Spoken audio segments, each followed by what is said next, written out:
নমস্কার বন্ধুরা, আশা করছি আপনারা সবাই ভালো আছেন, সুস্থ আছেন। আবারও একটা চলে এলাম নতুন ব্লগে। তো এখন বাজে সন্ধ্যা 5:30। তো এখন আমরা চলে যাচ্ছি বইমেলাতে।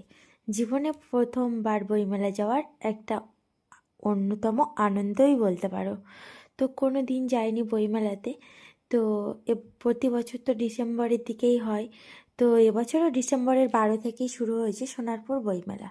তো আজকে ডিসেম্বরের 18 তারিখ, আর আমরাও চলে যাচ্ছি কিন্তু ট্রেনে করে। অবশেষে আমাদের শিয়ালদহ লোকাল চলে এসছে, আর এটাতে উঠে আমরা চলে এলাম পুরো সোনারপুর জাংশনে। সোনারপুর জাংশনে এসে দেখছি সব লোক বইমেলার উদ্দেশ্যেই রওনা দিচ্ছে বেশিরভাগ। এই যে বইমেলার প্রথম গেট, এখানে হচ্ছে সমস্ত রকম ফুলের দোকান থেকে শুরু করে ব্যাগের দোকান থেকেই শুরু হয়েছে। খুব ভালো লাগছিল এসে। আর সাধারণত স্টেশনের পাশেই, কোনো রকম দূরত্ব নেই, এই জন্য আরও ভালো লাগলো। জুতোর দোকান থেকে, জামার দোকান থেকে, টুপির দোকান, ফুলের দোকান, হরেক রকম জিনিসপত্র। আর মেলা মানেই তো মিলন ক্ষেত্র, হরেক রকম জিনিসের মিলন, বিশেষ করে মানুষের মিলন। মেলা মানেই মিলন মেলা।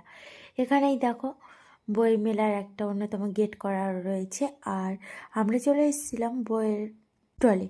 তো এখানে অনেকটাই স্টল রয়েছে, কত স্টল আর দেখবো বলো। তো প্রথম দেখি শুরু করেছি একেবারে উপন্যাস শেষ করে, তারপর চলে এসেছিলাম হস্তশিল্পে।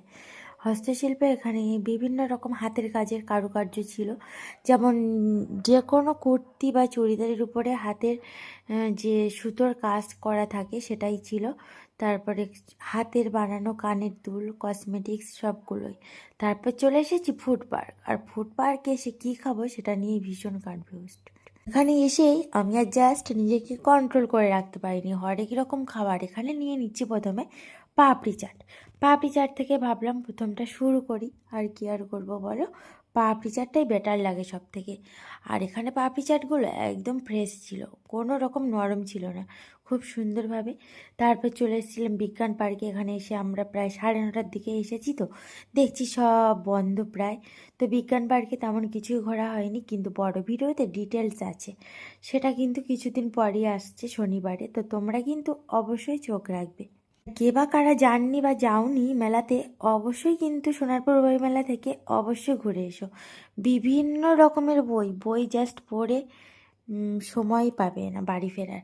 তারপর অ্যাট লাস্ট চলে এসেছি এই যে বিজ্ঞান পার্কে। গ্রানাইট শিলা, তারপরে হেমাটাইট, সব রকমের আকরিক লোহা, সব রকমের দেখতে না দেখতে আমরা এখন চলে যাচ্ছি বাড়ির উদ্দেশ্যে। তো আজকের ব্লগটা এই পর্যন্ত, টাটা।